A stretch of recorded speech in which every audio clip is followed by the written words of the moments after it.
everybody? Welcome to episode 313 of FloWrestling Radio Live. I'm your host, Christian Piles, joined as always by my mainest man, Willie Saylor.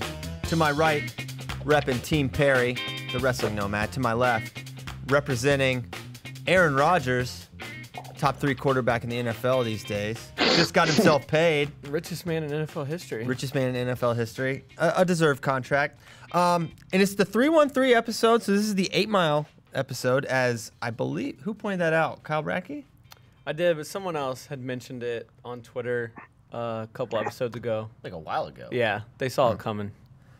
I like that Nomad's holding the mic stand. Well, I want to make sure early in the episode that people get a look at the Team Perry shirt. So he's got a Team Perry shirt on.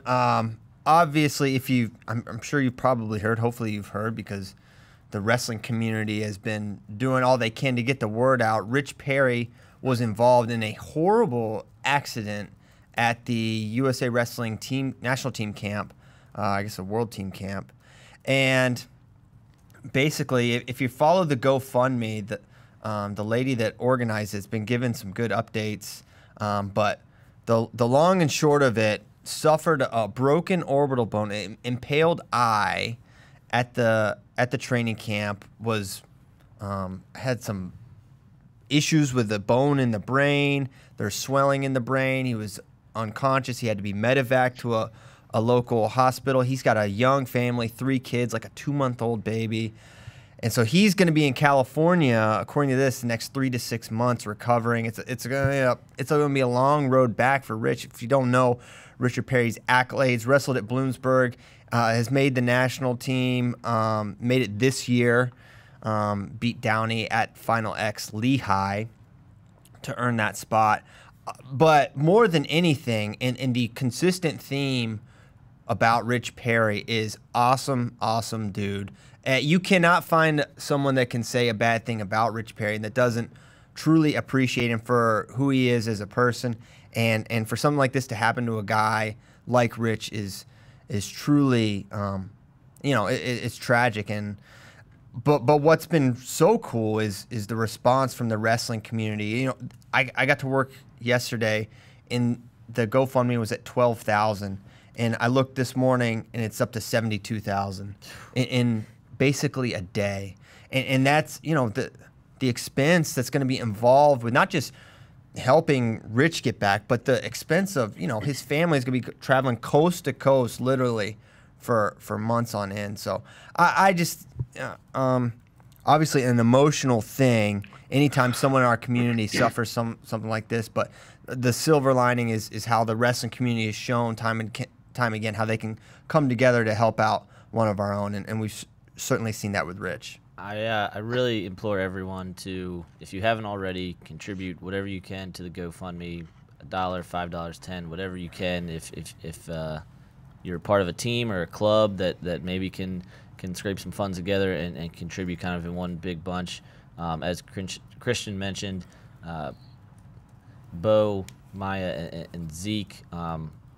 Zeke was just born this year, and to not be able to wrestle and earn a living, and his wife's probably going to have to take off work. So, although a good bit of money has been raised, even more can certainly do good. So, and as I mentioned, the giving right now, $72,743, raised by 1,068 people. That's an average donation of $68. So if it's $5, yeah. If a lot of people are giving like they continue to give, it's been adding up. This is not a lot of $5,000 donations. This is a lot of $50, $100, and that certainly goes a long way. So, thoughts and prayers to the Perry family. Jordan Burroughs had a really cool. Check out Jordan Burroughs' social media. He had a cool message. He's real close with Rich. He's going to be his training partner for Budapest, and had a lot of great things. That's a close relationship there for Jordan. So, tough stuff. But at the same time, as I mentioned, some cool stuff going on as well to support him. And we will keep you posted as best we can. Although,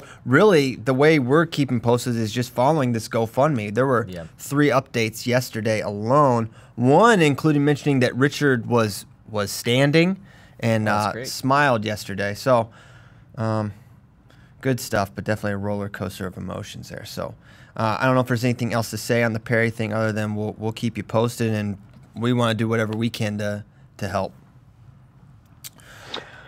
Yep. All time. I mean, guy's an all-time great guy, right? Everybody loves him, and he's at training camp, just doing his thing, and unfortunate accident, and it makes you proud as a wrestling person that people come together and have donated as much as they have, and just thoughts and prayers with Richard Perry and his family.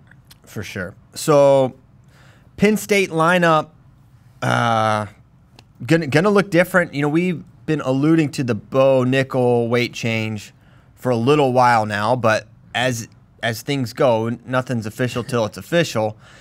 And now we can start to feel like, okay, this is definitely happening. And I thought that it was, and now he's listed as a 97 on the Penn State roster. Shakur Rasheed listed as an 84, and Anthony Cassar listed at 285. So Penn State gonna look different this year, not just at those weights, but they're gonna look very different, 25 and 33 as well, and 49. So now, even though they have a ton of firepower coming back, it's going to be some new guys at a few weights, and it's going to be some proven guys at different weights. So I think let's just take a kind of a weight by weight. What's the impact there? So I think you look at 184. Yeah, now that you mention it, that's at least half the lineup different. Yeah, different weight or a different person altogether. So something to be said for that. I don't know what. I don't think it's that huge of a deal, but you never know. It is different. So at 84, Shakur Rasheed coming down.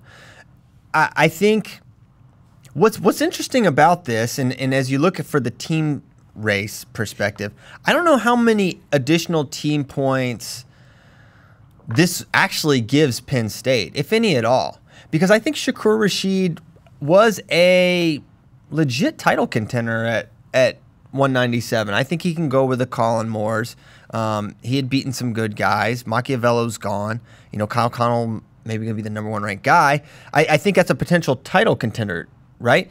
And now he's going to go down to 84, where maybe it's less or so. Especially, if Zahid comes up, forget it, right? But even Miles Martin, I think, is going to be a really tough match for Shakur Rasheed. And then that's not even considering some other guys that are going to be in the mix at 84. So I think it could be, for 184 point production, I think he's a high AA, and maybe that's all he was at 97 as well. High AA potential guy. So maybe it's negligible, but I do think it takes us a little bit of his upside away. Yeah, he was 7th last year. Right. So you had a champ at 84 and a 7th at 197. You could probably flip-flop them and say, okay, about equal points, but the difference being at 97, Shakur had finalist potential. I don't know if he has that at 84. And I'll be really interested to do the 84 tiers. I was just thinking that. I was thinking, man, if I had been thinking ahead, I would have just said, hey, why don't we do 84 today? But it's fine. We always have next Tuesday. Yeah. So it's plenty of time till the season starts. Yeah, it's still August, confirmed. So now, Christian. Yeah. Looking at 285, when we talk about 285 and Neville's and Cassar going up, it's a little. I felt a little presumptuous talking about the prospective lineup and Neville/Cassar. Neville's is a 2-time AA and probably the number 1 or number 2 guy to start, number 3 guy to start the year. And now you're talking about putting a slash next to his name with Cassar, who's never done anything really. Are we disrespecting Neville's a little bit by doing that? No, not at all. I don't think it's disrespectful. He's going up for a reason, right? I don't think he'd be going up. Certainly he can't beat out Bo Nickal, so that certainly influences that decision. But no, it's gonna be one of those 2 guys, and I think there's a good chance that it is Cassar ultimately. I think his skill set is great to move up to heavyweight class. I think he's gonna be really Could give guys athletic problems. I think he's going to be adequately sized. We saw him at Final X. And no, it's not presumptuous at all to put him there. I think Neville's purportedly has some injuries. I don't think that's true at all. No, I don't know where that. I think he's fine. You've heard it though, right? Chirping. Yeah, I've heard it as well, but again, he's wrestling. No I mean, I was told he's been practicing, been wrestling. He's there, so it's going to be a tight race. And you kind of feel for Cassar a little bit because, like, man, the guy's so dang good. He beat Colin Moore last year. These are the risks you take when you go to Penn State, right? I mean, he knew what he signed up for. I don't think he has like major regrets about going to Penn State because he hasn't broken into a starting lineup yet. Because it's kind of the deal, right? Well, and part of it, he's been injured. He for 2 years didn't wrestle. Makes a junior world team. To Willie's point about it being interesting about him not having done anything, he made a junior world team and then his shoulder fell off and didn't compete for 2 years. He had 23 matches as a redshirt freshman, 17 matches last year, didn't even get to go to Big Tens. He's got 40 total matches in college and then a handful of junior freestyle matches from when he made the world team. So like he's still a relative unknown with what he can be. We think he can be great, and obviously Penn State does everything for a reason, but there's still a lot of unknown with Anthony Cassar. Yeah, totally true. Totally true. Great point. But he's probably going to find himself in a similar situation, back and forth, lineup juggling. He'll get a go. Neville's will get a go. They'll probably both go to the scuffle, and that'll be his chance there. So it's cool. Anytime I love it. I love the lineup stuff. That was a really fun wrinkle last year. I mean, you think the Rashid, and really at the beginning of the year, of course, I'm a big Matt McCutcheon guy. He was kind of the starter on paper, and he at 97 appeared in a duel. Never appeared in a duel. Was never really healthy. He wasn't really the same guy at 97, sure. And he probably was. He wasn't as good as those guys, but.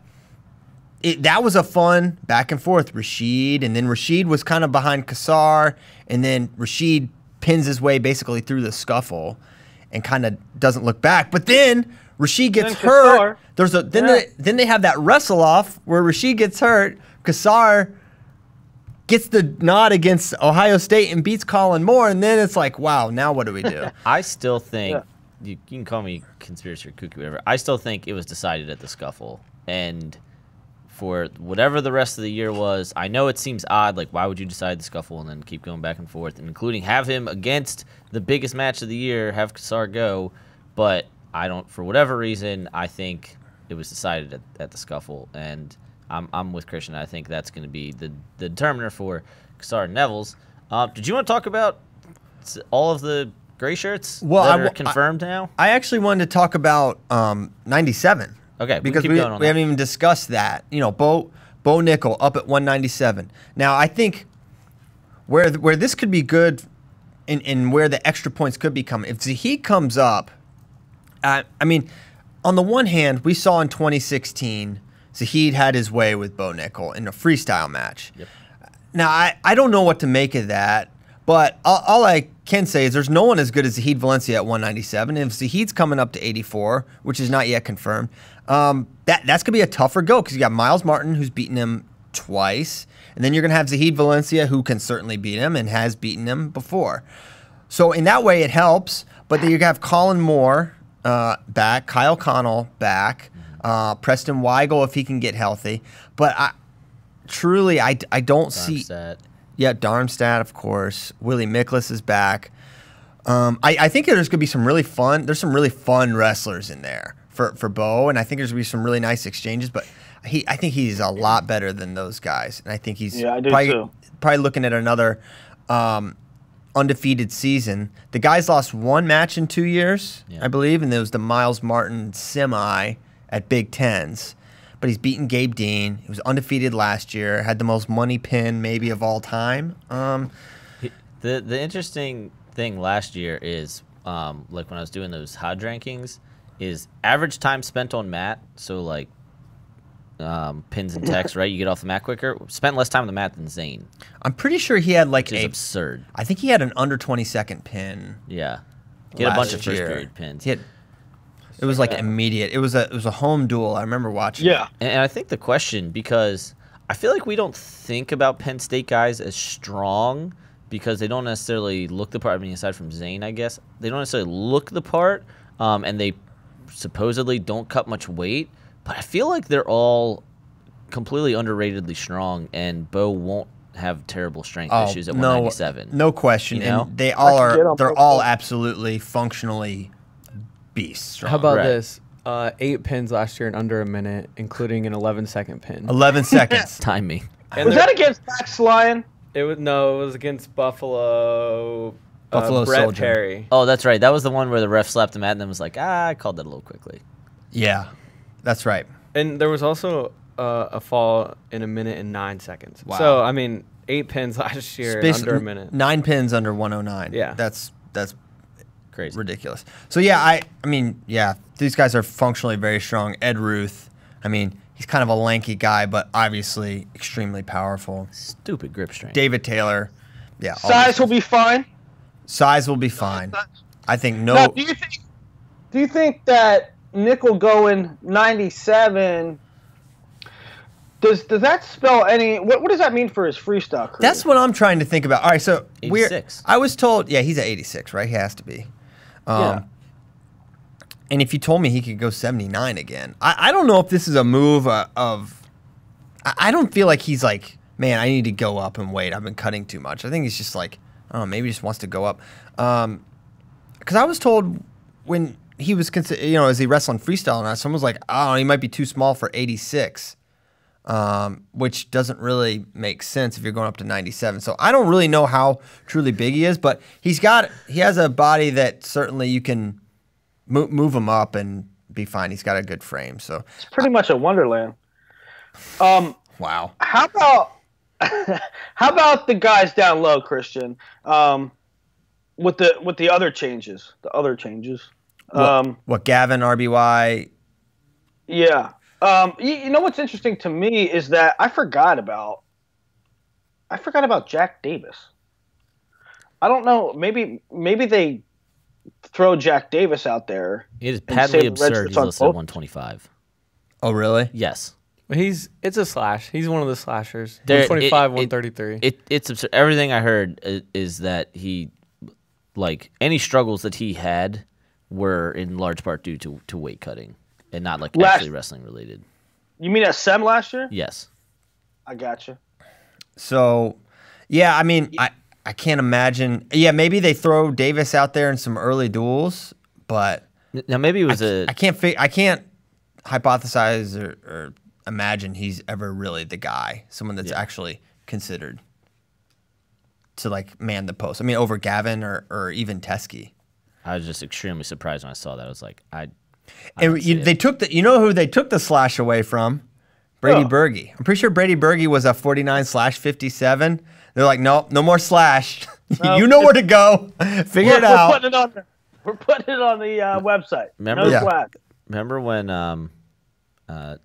Chenzo was a 49, listed as a 49 the year he won 65? Yes.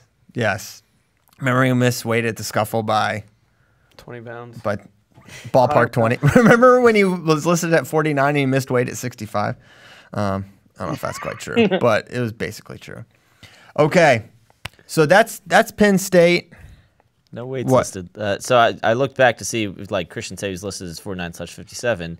Currently, looking at the 2017-18 roster on Penn State's official site, and there are no weights listed for anyone last year, which obviously doesn't matter, but it's just weird. Oh, yeah, that is weird. Okay. Now, another thing I wanted to mention here is the whole team race impact, right? So we mentioned kind of like how this was going to influence the team race for Penn State. But I think this is overall a negative for Iowa because if you want to say, and it basically it kind of all hinges on Jacob Warner. Mm-hmm. So you think about 197, man, we love Jacob Warner. We're almost saying like, it's at this weight, as good as he is, maybe he's a title contender, fringe. Now this eliminates any of that, right? And it's already been eliminates. What? I mean, it might eliminate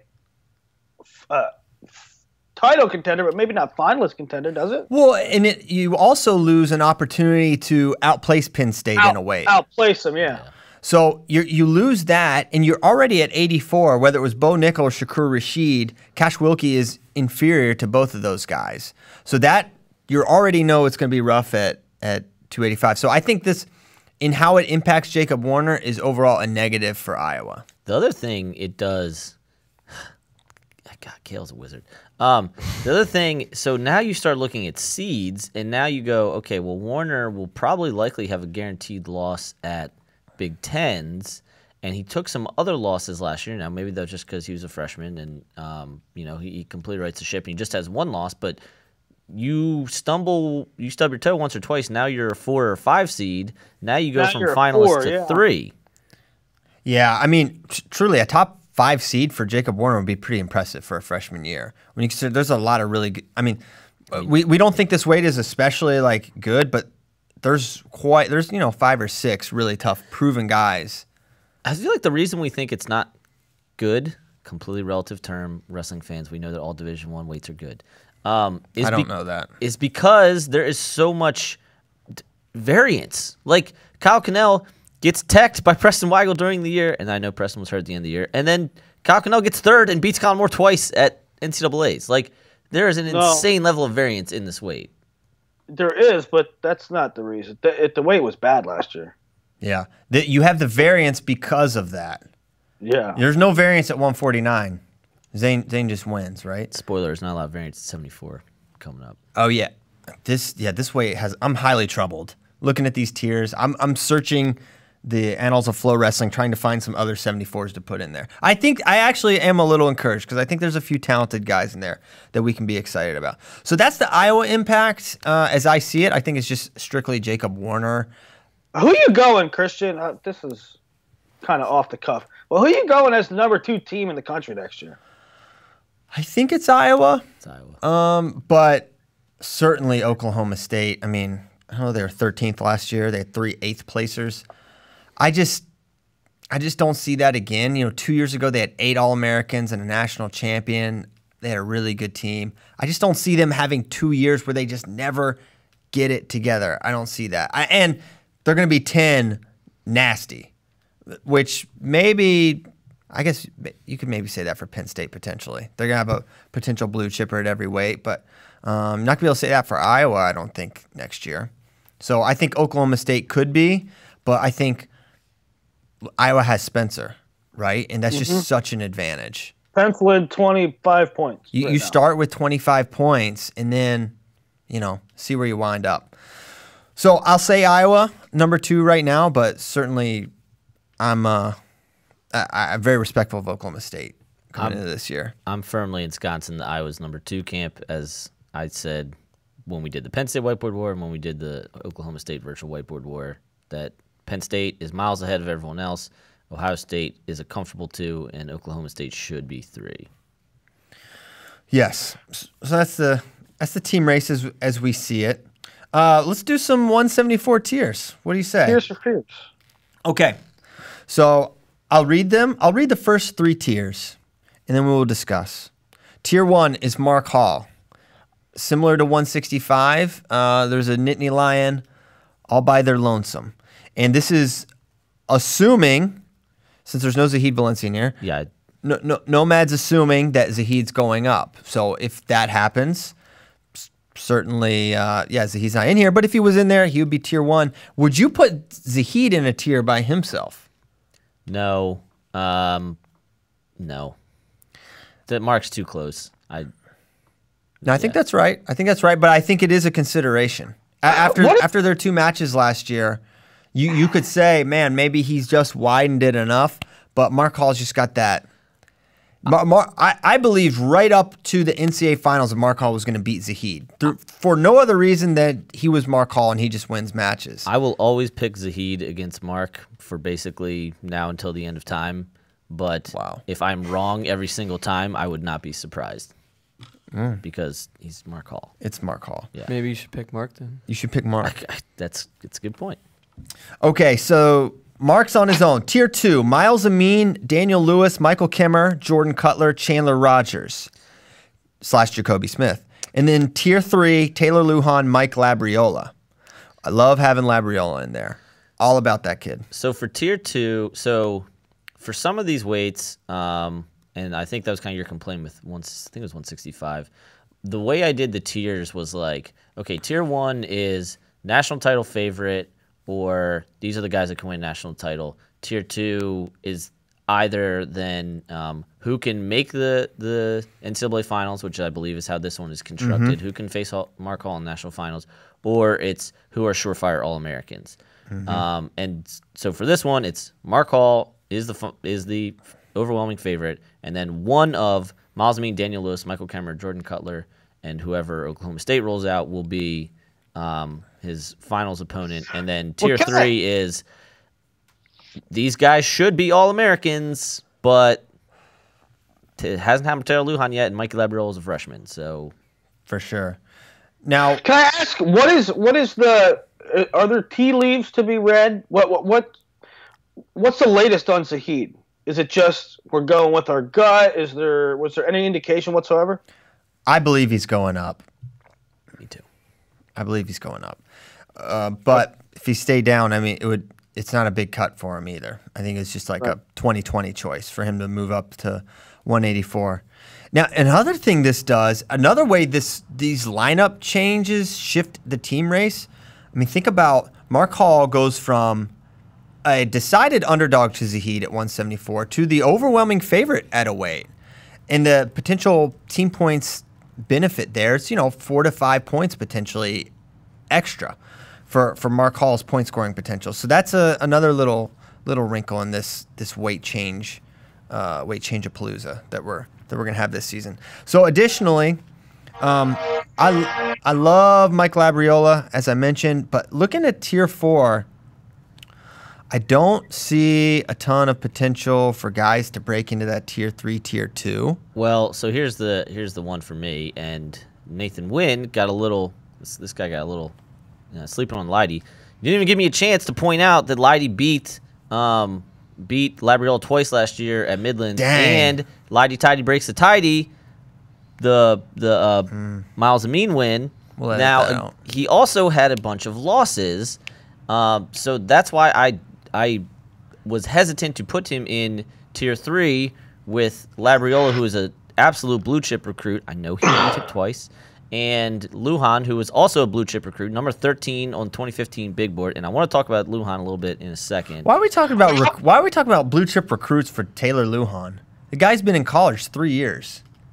Because this is why I wanted to talk about it. When you're number 13 on the big board and you are seeded twice your first 2 years at NCAAs and you don't place, there starts to raise some questions in my head. I got a whole bunch of stats here. He's 5-12 all time against All-Americans, and now this year we have him as I have him as number 7, kind of like in the power ranking. So he should be an All-American. But again, it's like there's clearly a level that he has shown that he has not been able to beat.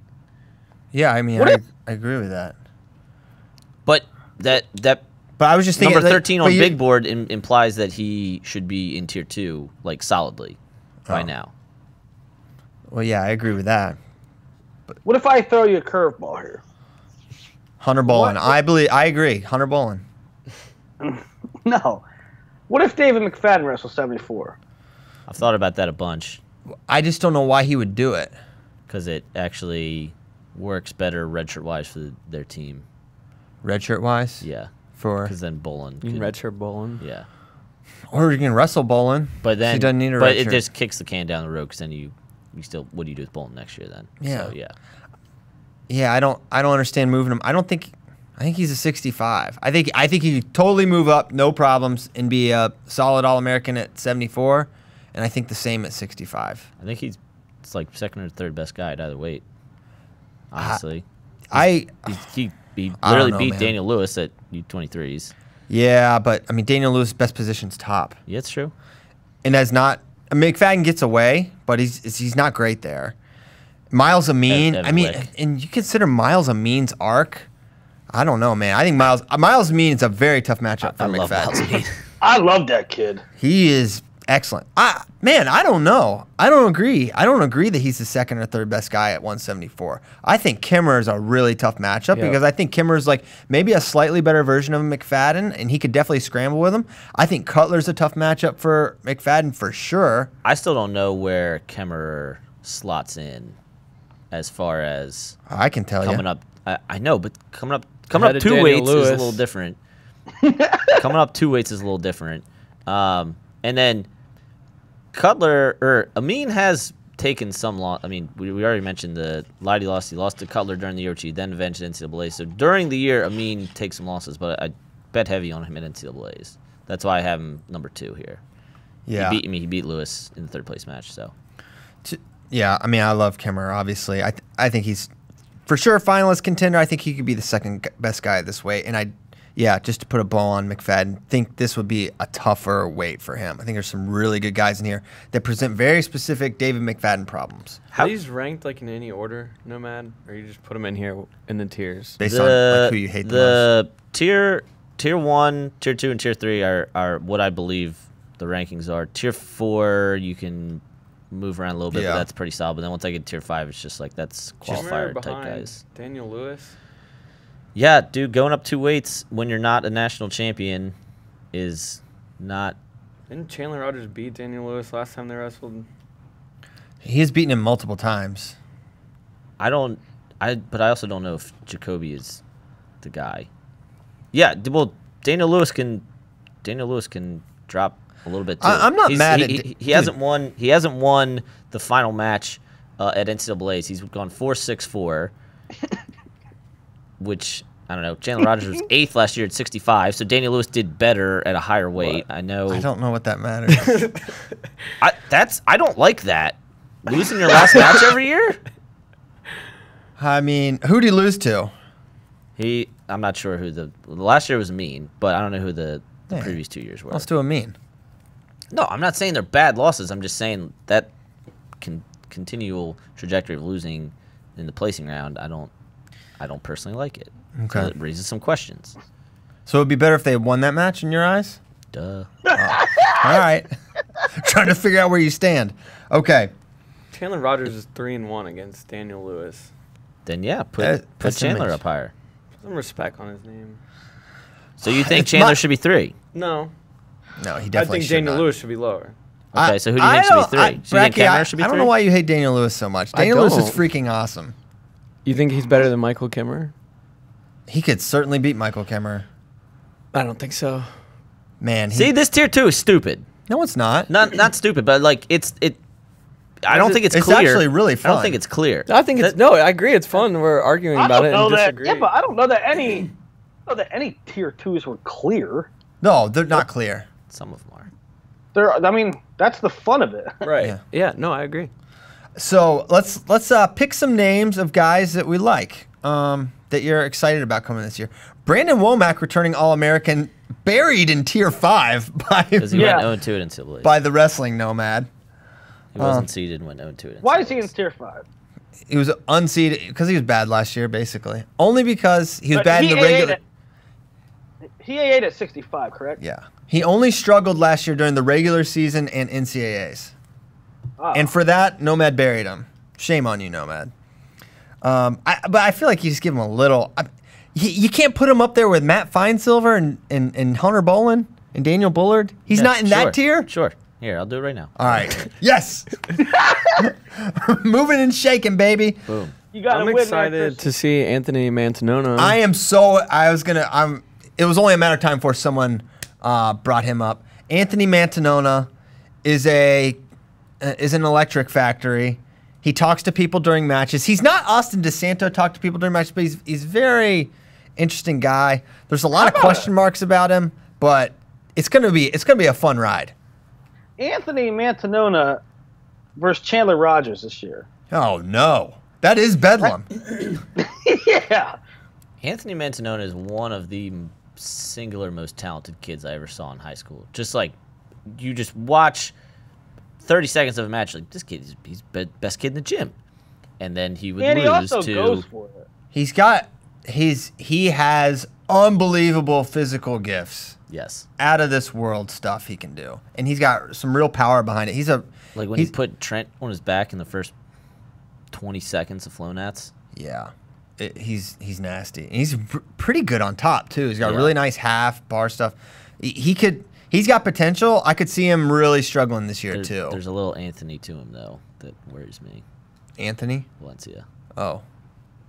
Wow. And his name's Anthony. That kind of stuff. Marcus Coleman, Iowa State, had a really nice redshirt year, as I recall. I'm really curious about him. I would have put him in Tier 4 too. Those names just don't. I have issues with your Tier 4. The Marcus Coleman thing though, he didn't beat. I should read the tier. Bad radio. Tashan Campbell, Ben Harvey, Dylan Leidy, Johnny Sebastian, Hunter Bolin, Daniel Bullard, Matt Finesilver, Drew Hughes. Here are the list of Division I guys that Marcus Coleman beat last year: Quentin Rosser, Michael Aldrich, Brody Beck, Jacob Meehan, Tanner Webster, Britt Wilson, Jacob Kovac, Jesse Shear, Danny Bush, Isaac Quintanilla, Britt Wilson, Tyler Moreland. Yeah, so not outside of Moreland and Kovac and Wilson. Not inspirational for sure. Who of those guys can even start this year? I'll tell you who I would keep an eye on. Skatska. Yep. Yeah, he transferred, right? Minnesota. Minnesota. Oh, Gophers. Yeah, I liked Skatska. He almost beat Bo Jordan 2 years ago. You could That's talk kind of me, like the feather in his cap. You could talk me into there not being a Tier 5 and just everyone below the All-Americans being Tier 4. Yeah, because I think a guy like Kimball Bastion for Utah Valley he's in a lot of matches. He's Third at U23s this year. really tough guy. I'm another guy I'm That's right. excited. He beat Joe Smith twice. Yes, he did. That's right. Yeah, they were not. Travis Stefanik for Princeton. Haven't seen him in a while, but I'm excited for him. So yeah, this is okay. I have a little more hope about this weight than I did when I first read the tiers. I got to Ben Harvey, no offense, at 10. I got really nervous. I started to sweat. Ben Harvey is He's rock solid. solid. So the Tashan Campbell at 9 is super high. Yeah. but Like 10 all is those Ben dudes Harvey. behind him. If he wrestled, Could be if he was ahead at of him. SIUE, you would have Yeah. Tashan in Tier 9. I agree. He has beaten Harvey, Leidy, Sebastian, Bolin, Bullard, Finesilver should He probably beat- all he- be ranked ahead of him. He beat Lighty at U23s. U23s? Dude, okay, we don't have folk style data on. That's the only match that I have. We have folk style data on all these guys. Okay, but not against each other. You can. Not against each other. Do you know how rankings work? You're comparing resumes. Yes, okay. You don't have to have But we're not- played. There's a resume aspect to it, and then there is a U23 a aspect. power ranking aspect. I just mentioned Campbell Bastion is U23s. You're like, yeah, great point. And then it's like, who cares about Tishan Campbell's when U23s for Dylan Lighty? Well, yeah, Dylan Lighty could definitely do better than Tishan Campbell. Okay, It wouldn't shock case me. in point, Tashan Campbell doing something at U23s gets him up to number 9, yet Kimball Bastion beating Joe Smith twice has no impact on it whatsoever. Because Kimball Bastion does not. Tishan Campbell, 3-time qualifier, 2-time seed, wrestles for a good program. That See? guess It what? is. Yeah, but guess what happens at these power programs? The kids overperform that. Like, Except he didn't last year.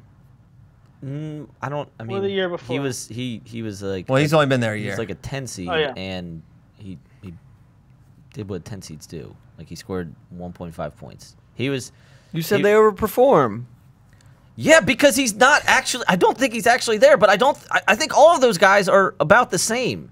Tishan, Harvey, Lighty, Sebastian are like, shake them up, and they could all beat each other. Like, I'm not married to him at 9, but I think that's where he goes. I'm not like Kyle's not dying on the married. Tishan is 9 hill, but Kyle's not yeah, married but either. Dylan Lighty has a bunch of bad losses. Ben Harvey's a bunch of bad losses. Johnny Sebastian has a bunch of bad losses. Tayshaun doesn't have bad Tashan losses. has a terrible He lost loss. to Austin Hiles. He got DQ'd. That's Was a it? loss. He was losing, got For stalled out. stalling. He stalled so much, got they caught- said, we have to cancel this All right, match. fine. Tishan's in Even tier if- 5. Tishan's in tier 5. You got know what it. he's Two dubs. He's tier Two 6. dubs, baby. He's tier 6. Look, he's tier 6. I hate Tishan Campbell. There you go. Oh, he made a new tier and he put Tashan in there. Listen, Golly. hold on. Even if he hadn't Tishan got is fine. disqualified, Why is it's not like he was up Hey, 9? Hold on. All right, I don't hold remember on. the match. I don't remember the match. I don't remember the match. I don't It was remember the match. an- I don't remember the match. I don't remember the match. I just know he got DQ'd. So you can do Willie, whatever I you don't want. think he remembers doing that. 8:39. Willie, Jesus Christ! 8:39. All right, can we move on? God, 8:39. you browbeat me into It's putting 39. T-Shan in Hey, freaking Christian, tier I'll tell you what. 6. Plot twist. We're just Let's Golly, out of now your let's advocate minds. for. Now let's advocate for T-Shan to be in tier 5, and we see if we can get him to switch. Good Lord! All right, here I'm gonna look This at guy T-Shan beat Campbell's. Anthony Valencia. He should I'm absolutely. gonna look at he killed Anthony Valencia. Yeah, That was a mauling. I can't believe how much you hate him and don't put him in the All right right. tiers. T-Shan Campbell's best win last year. I'm pretty sure it was. Anthony It was Valencia. probably Pretty sure it was Anthony Tony. Valencia. no, it was Isaiah White. Oh, that's right. He did be Isaiah. He split with Isaiah White at Same tournament, yeah. CKLV. He did have this very, very, very bad run to end the year. Lost to Richie Lewis, Nick Wanzek, Alex Marinelli, Austin Hiles, Chenzo, Logan Massa. But all those Yeah. guys are really only- good. I think he went Don't really almost a want month bad without loss. winning. Okay.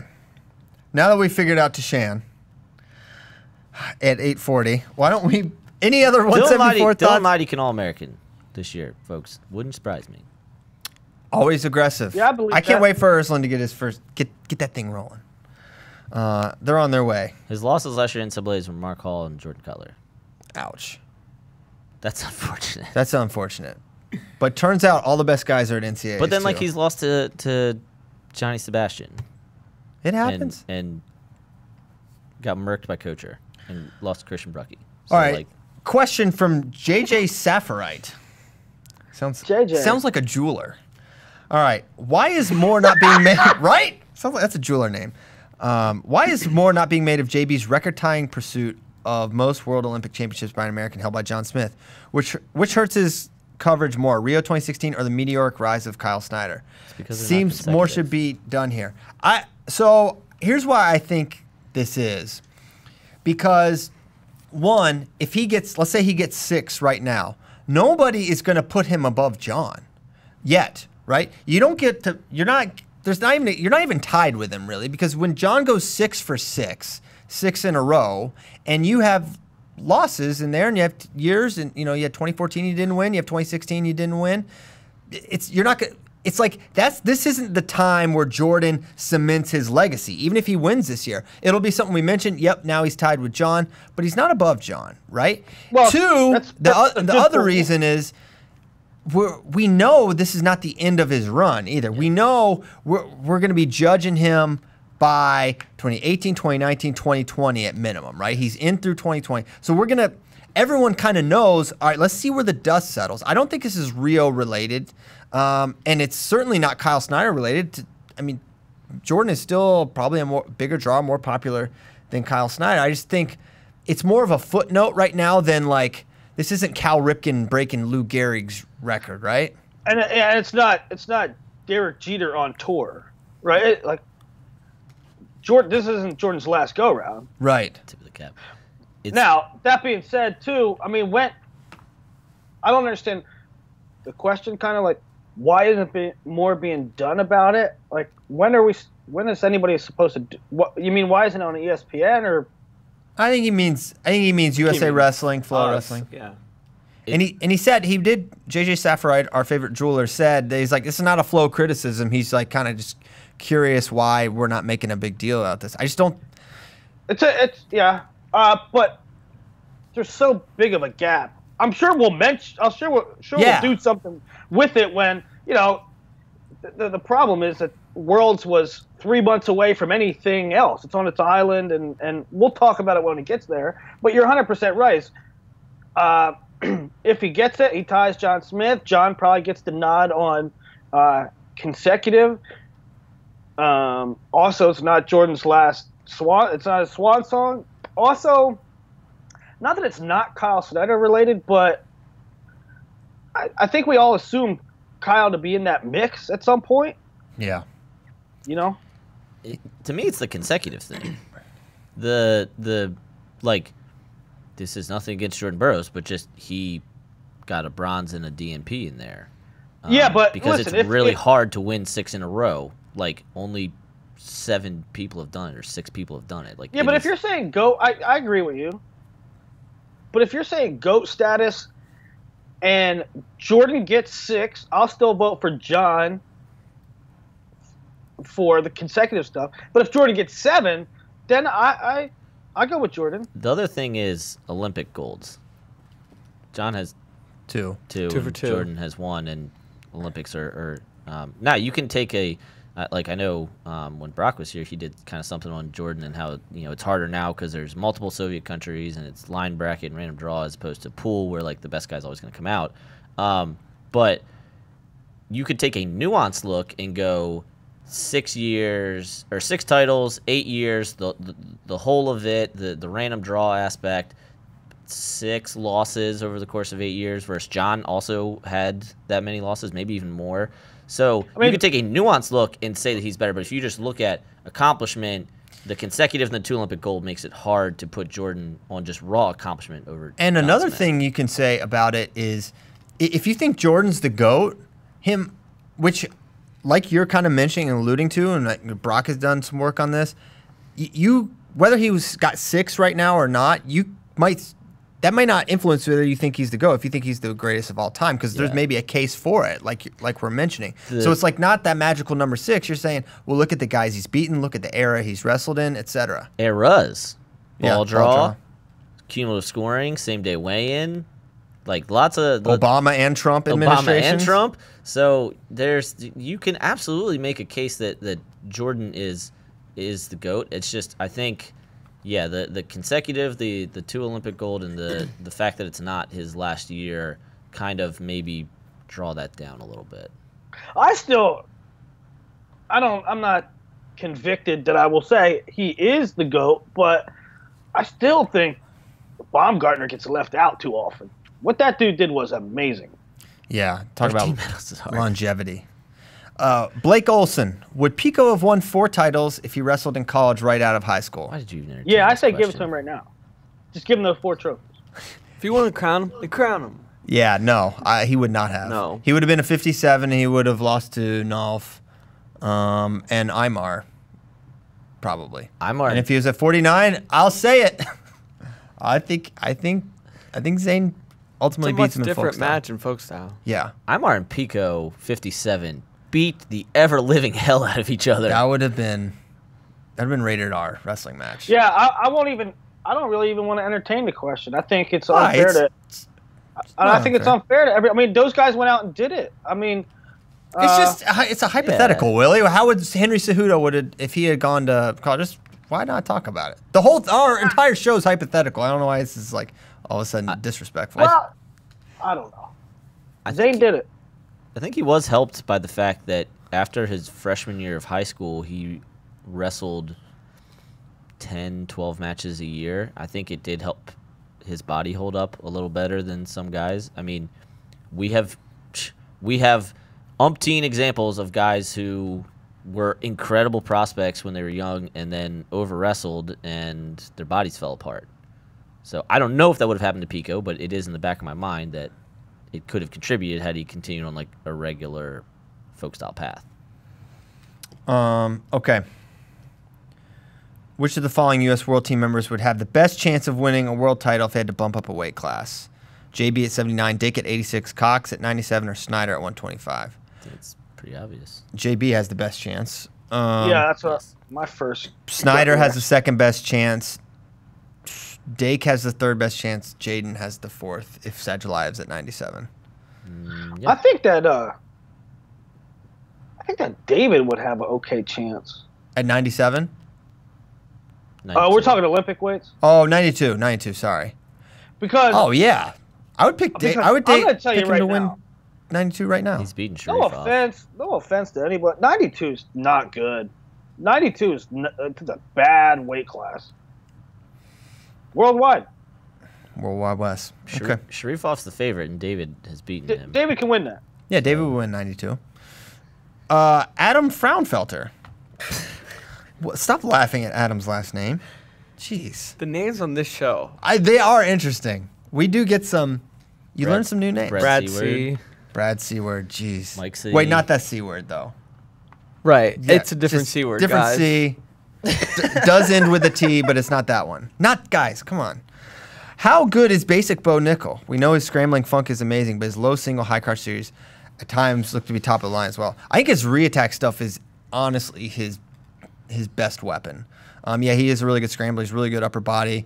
Also has a really nice duck series as well that you kind of saw it more earlier in his career, but it's really nice. He can wrestle pretty baseline and be outstanding. Yeah, he can win matches in a variety of ways, and it's probably not highlighted because it's not sexy to like high C, right? So that's why it's not highlighted more because they're often not. Pretty sure he has a nice fireman's carry as well. Yeah, he has a lot. But is extremely well rounded. Yeah, he's very diverse. He's not just a upper body, air quotes, junker. Yeah, plenty of good stuff. Yeah, basic Bo Nickal, very, very good. We kind of touched on this from Emma here, but with Bo gone from 184, is there anyone that stops Miles from winning a title? And I think we have to say Zahid Valencia would be that guy. And we've seen that match a few times in freestyle. Never at U23s, though. Never at U23s. So they did have. I do need to mention that. They did have. Greg Martin was very upset at both of the folk style matches that those two had, Miles and Zahid. Yeah. He was #1 and Iron Man. Well, darn right. He had a fair point too. Yeah, those are very controversial matches. But I think Zahid, and it's crazy because Miles is a national champion, 3-time All-American, but I think Zahid has emerged even more since that time where we're like, man, this kid's really good, and he's a winner, to this is like a borderline transcendent dude with one loss so far. He wasn't that offensive. To Mark Hall. Yeah, he was, and on a headgear pull. On a headgear pull. Now that's, so, all right, just real quick, you mentioned the DQ. It's like, that's one. No, you lose because you did something bad. But if you lose on a headgear pull, if you had made that point for someone, I'd be like, yeah, for sure. You lost on a headgear pull. There's nothing like discernibly different between you. What was Zahid's losses as a freshman? David Is that the Taylor. only loss? With true freshman or That was a redshirt year. He was undefeated. He only lost to Mark Hall his redshirt freshman year. He's been the 1 seed the last 2 years. He's been the 1 seed. Which I want to go back and look at that when another deep one. If he Another goes deep 4 one. years 1 seed, that's freaking hard. That might be more rare than 4-time national champ. Hey, Obviously not as important as 4-time national champ, but just Zahid might end up in the GOAT thing. Well, he could be I mean, if he runs the wins, table, have yeah, one if loss. he runs out. He might have one loss ever on a headgear pull. Yeah, that's like the Lee Kemp referee's decision. his other. Except it is illegal to pull the headgear into a sweep single, and he did do it on purpose, and he does pull the headgear on purpose, and we've seen him do it before. Yeah. So maybe we should say, don't cheat, but still. His other loss as a redshirt was to Hayden Zilmer when he was up at 84. So 2 very huge senior level guys who were in Final X this year. The Jack Pine Savage. The Jack Pine Savage. Or is it Jackson Pine? But yeah, Pretty sure Jack. I don't know. It's Jack Pine Savage. Okay. Yeah. But yeah, next Jackson question. Pollock Savage. the Zahid that wrestled Miles Martin in Iron Man Who's Number 1 was not the same offensive force. Like not at all. he did not shoot at that He was rate very at all. defensive. Yes. In fact. Yes. Brooks Wrestling. Do you think Adam Kuhn or Kyle Connell could get an NFL training camp invite? Who else recently in Division I should got a try on the league? Well, I don't know why Kyle Connell's. Why is Kyle Connell? He's 197. He's not that. He's like a quarterback size. Yeah. That's like 200 pounds is not big. I guess. I think he's just jacked. And they're Yeah, just I think guys, the kid's probably 5'10". Adam Kuhn. Yeah, I mean, I think Adam I've Kuhn, been told he has legit. Didn't he have calls? I was told. Listen, this is just what I was told. I was told the Patriots reached out to him. I was actually told, who knows, this could be complete BS, that like Tom Brady actually like reached out. Like Michigan men connection Oh my type gosh, of thing. That's so cool. I kind of hope it's true. It may not I be hope it's true. true. So Joe Kenyon, the other content marketer for us, he came from the Tampa Bay Buccaneers, and he Big feeder program for FloWrestling. right, obviously, natural connection, but More so the Giants. they have a scout there that literally just scouts non-football players. So and European basketball wrestlers. I doubt European basketball's involved. Cricket but- players. They specifically said European basketball. Okay, cool. European basketball. Hey, Fine. yeah, whatever. Rugby. Sure. Just let him go. Sorry. Shut up. Anyways, when Joe was there, like last year, he knew Joe had a wrestling background, and he was talking about Adam Kuhn. He like knew his name, knew what he was about, like had this guy well scouted. Did Gabe Dean come up? Because he was an awesome football player. He did not. I would rather have Gabe Dean as my quarterback than Alex Smith. I'm putting it out there. That's really bad take. He's an option quarterback. I want us to go. Yeah, I want us to run the option. CP hates Alex Smith so much. Listen. The Redskins got rid of the best quarterback they've had since I've watched them. He's better than all. He's better than Mark Rippon. I didn't get to watch Theismann. He's better than all of them, and they couldn't lock him up long term. It's a fact. You going in the Wayback Machine with Mark Rippon? They didn't even want him. He was like best quarterback in franchise history. No. No. You're going back 30 years. With Mark Rippon, Idiots. It's 25. so stupid. All right. Sorry. Idiota. Had Bubba and Caldwell continued wrestling instead of MMA, who would have had the better freestyle career? It's so interesting with Bubba. Bubba was more accomplished. Bubba was a junior world champion during a time we were not winning junior world championships, right? Like he did the thing. But I'll say Caldwell, because Caldwell, after he beat Metcalf in 2009, made the national team. I'm pretty sure he beat Schwab and Metcalf that year. And then he got hurt, he went rollerblading, and then somebody brought up when Jason Surtis beat him as an 11th grader at Last Chance Olympic qualifier. Yeah, I know that was post-shoulder. Post rollerblades, it's a different person. Yeah. So I would say Caldwell, but in reality, maybe it's Bubba in that he didn't have a rollerblading accident. Okay. Stay off the rollerblades, kids. I love this question. Predictions for what will be the last match at NCAAs this year. So you have to think team import or just like super juicy matchup.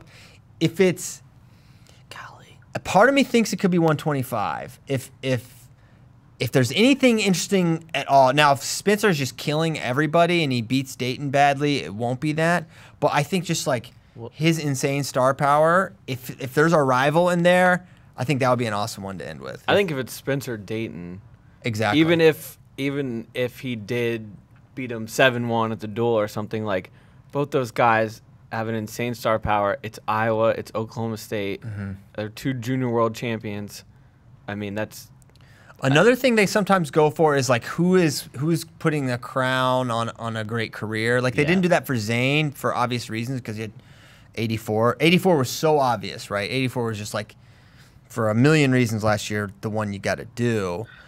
I don't know what it is this year. Yeah, they did 285. No. Oh yeah, they did do 285. It should have been 84. Team race will not be a thing this year. So, in my opinion, you should not have the last match be based on team race. Obviously, anything with 125 is dependent upon if Dayton or Soriano goes there. As far as capping a career, you have Nolf, Bo. Yeah, they ended with Snyder Kuhn. I guess theoretically the title could have been on the line there. It would have been if Miles had beaten Nickal. It would have been. Right. If Miles had won, or if Imar had won, it would have come down to heavyweight. The theory there is making the 3-time champ, 4-time finalist go third is like insulting. Yeah. There's going to be, or second. Excuse me, second. Zane Rutherford. He's a 3-time undefeated guy. That was a great pick. It could have came down to heavyweight. Yeah, it was fine. We were in Cleveland. We were in the land. And they'd had Kuhn. They'd had 2 epic matches too. Kuhn had beaten Snyder. I know that was the worst of the. Snyder went toe drag to beat him in overtime in this like epic. That was match. An unbelievable heavyweight match. Their Big Ten final. So yeah, what are we saying? What's it going to be this year? Let's do process of elimination, right? There's no way it's going to be heavyweight, right? Right. Yeah. Correct.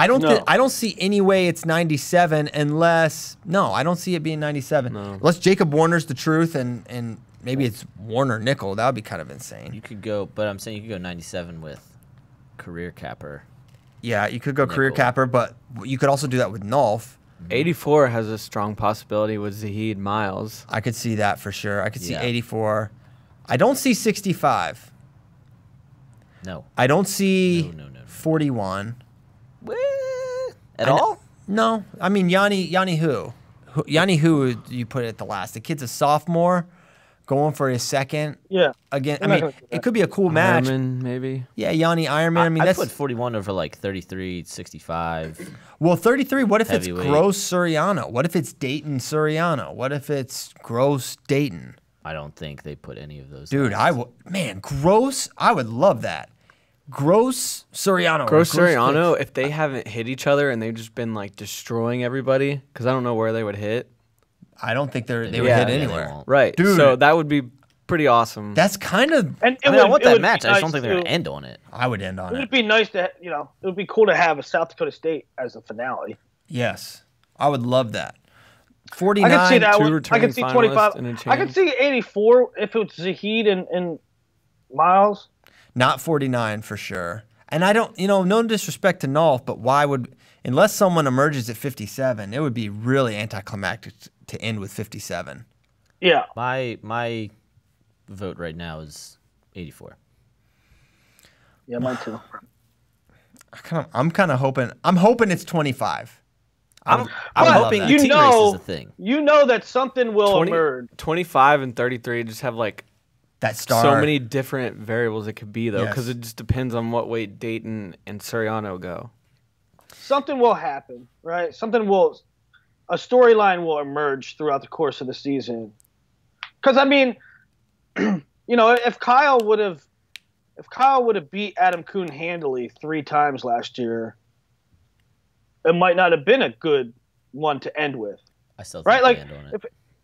if Kyle wins 4-0 every time, they probably don't pick that to be the end. But the way it played out, it became a good. If it's becoming just like sending off these seniors, I don't want. I'm out. I don't want. I'm any out. part of Just that. end with heavyweight. Then. Yeah. I don't want a senior send off. I want to end with that heat with Right. freaking McGregor Mayweather, the heavyweight match. Something awesome. But why not? Why Because not? we don't want to end with. But you have to a think coronation. Okay, but hold on. But Yeah. you have to think about who is controlling the strings there. They want This goes all the way to the top, boys. ESPN wants. Why would they not want the fire at the end? Because they want name cachet. They want the big school. No, they want man. the 3-time champ. We they didn't want say what was going to happen. We didn't say what was going to happen. We said what we want. All right. I know. I'm taking. A How realistic long will approach. Nomad's hate for Iowa go on? Asks Iowa Wrestling 2. Is Michael Kimmer the next victim? Yeah, apparently. Yes. I think so. I have Kimmer's so, next. I have a follow up to this. Someone on Facebook asked how long he would last in Iowa City. We talked about the cities he would die in. Well, he survived there pretty well. Yeah, but that was before he was like well-known Hawkeye hater. Is their point? That's true. He's really cemented himself as the biggest Hawkeye hater ever. Nope. Because that was well after the calling them stupid for saying Spencer Lee at 13 but we haven't was like bad. come on here and been like you're a Hawkeye hater. Da, da, da, da, and, But now like, we've really now everyone's perpetuated That this was for- when Yeah, but everyone's that's- really but catching that's not on true, now. But that's when they identified me as a Hawkeye hater. Yeah, but When I called them stupid. They needed a preponderance of evidence. They didn't quite have it then. Now people ask about it every show. Every show, everyone's like, It is incredible. Rent free. yeah. So I think Kimmer is next, frankly. Yeah, and I absolutely. think Michael Watch Kimmer, out, Jacob Warner. You could be next. yeah, he might like Jacob because I have outright said Jacob Warner will not make the finals this year. he. Oh, okay. That's a double hate because he hates Illinois, where Jacob Warner's from, Yep. and Accurate. also he hates Iowa. So is he the most hated wrestler here? Hated Yeah, in my brain. in your brain, yeah. In my brain. Oh yeah. Okay. Crap. Sorry, Jacob. What 2 current head coaches would you like to see wrestle, and what 2 coaches all time would you like to see wrestle? And obviously, who would win those matches? Current head coaches we would like to see wrestle. Tom Ryan and Tom Brands. Come on, Tom Brands would. Yeah. Tom Brands, John Smith. Tom Brands, John Smith would be awesome. We go, guys. You don't have to do a full match. 1-1-1. It's fine. How about Bono Schwab? Because those guys can still kind of go, Awesome. right? Mm-hmm. You know, Yeah. Or Bono that's a good one. Colat rematch at Dapper. Oh, that's it. It's Bono Cola. Actually, it's going to call it. It's actually that one. But make them do a pull-up contest first. Yeah, that could be good. Yeah, that's all. Bono says he does pull Like all he does is pull-ups. No, he does pull-ups, dips, and push-ups. I started just doing that too. I would like to see Zeke Jones against Joel Greenlee. Oh, gosh. that would be good. A nice style clash, and also R.I.P. Zeke Jones. We I would kind of also like to see. I'd like to see Bourmet against maybe Damian Hahn. what? Damian Hunt's like 60 pounds bigger than him. Damian Hunt's Do you very only big. Do you know how big Damian Hahn is? Damian Hahn, big boy. Bourmet Eggum might be better. Bourmet Eggum. No, Eggum. Eggum's too Yeah, big. Eggum's Guys, big Sean too. Bourmet's No, not that big. Yeah, Eggum's pretty big. Bourmet's like a 57, 65. Eggum's like a 97. And Eggum is huge and still insanely yeah, jacked. He's jacked. Eggum Hahn. That would be good. Yeah, there you go. That'd be pretty spicy. When is Willie going to walk back his egregious comment about Mark Schultz having an overrated college career? Asks Eric Casey. Well, Eric Casey, never, because I didn't say that. Yes, you did. What? You literally Willie! said those Not- words. You You said the Schultz brothers, as far as Hold college on, wrestling hold goes, on, are hold overrated. on. all-time overrated. Willie, Hold on. Yes, you Yeah. did. how many? You can't. He turned Are the you hat guys backwards. missing this too? Are you flipping It a was- switch? It was in it was in the context of Read it, Nomad. being- Wait, all right, hold on. Let me. I just want I to. know what I wrote. Willie, all right, I'm gonna start over. I said this person asked, take back the egregious take about Mark Schultz having an overrated college career. Are you denying that you said that Mark Schultz had an overrated college career? Are you denying that you said that? Because that's what he's I'm not. asking about. No, I'm not denying that I said that. What, are you guys so stupid that you don't get what the context was? Willie, you said that the Schultz brothers were all-time overrated. This person is asking, are you going to walk back Mark Schultz being overrated in college? No. Wow. No, I'm not. I cannot wait to get this video file and literally, I want to sit down and watch it with you and listen to you deny this question juxtaposed with this tweet you sent. What- The Schultz brothers as you're college wrestlers asking were me. all-time You're overrated. asking me if I'm gonna walk it back. You're asking me if I didn't say that. I didn't say it. Yes, What- you what- did. You What's did not- say that they were all-time overrated. I know that. What is not connecting in your brain? Because when we first asked you about it, you denied it just a second ago. I didn't say that they were overrated in the sense that the comment was made in the sense of. Uh-oh. Wow, you guys are trying way too hard. You're trying way too hard. Willie, no, baby. This is the same one of those things. You know what the conversation was. The conversation was top 10 all time. And everybody's saying Kerry McCoy and Mark Schultz and this guy and that guy, Kerry Colott. No. Mark Schultz is not on the top 10 list. That's over. You're overrated. You're over. No. You're over nominated. That's not even the Over-nominated. conversation. That's not even the conversation. For 2 days. That's all that people were talking about. That's the genesis of that. You said all-time overrated, as in they've been overrated for forever, not just when we started talking this top 10 conversation. No, it was all top 10 related. And if you can't realize that, then you're just fishing. I am not going I to. think we got one, boys. I think we got a former 103 pounder. Check him out. So the question is, This is an Easton Lipper. am I gonna walk it back? No, I'm not gonna walk it back because it's a fact. He's not top 10. Well, yeah. All right. Well, you said they were overrated. This caused me to do one of my favorite pastimes, which is searching one of my FloWrestling coworkers and a specific, like, random word at Willie and Flo overrated. Funny results. So Who else is overrated? Prince. Well, yeah, Prince, QBs are overrated. December 1st, 2014. You said quarterbacks are overrated? That's a really stupid What- take. what was the context of that? He said Stanley Kubrick is overrated. He is. Oh my gosh. He said Clay Matthews is overrated. That's true. Clay Matthews is way overrated. He said YBR, Yalispine Rodriguez is overrated. Massively. I don't know. Something that Dennis Young said was something Dennis Young overrated. said's overrated.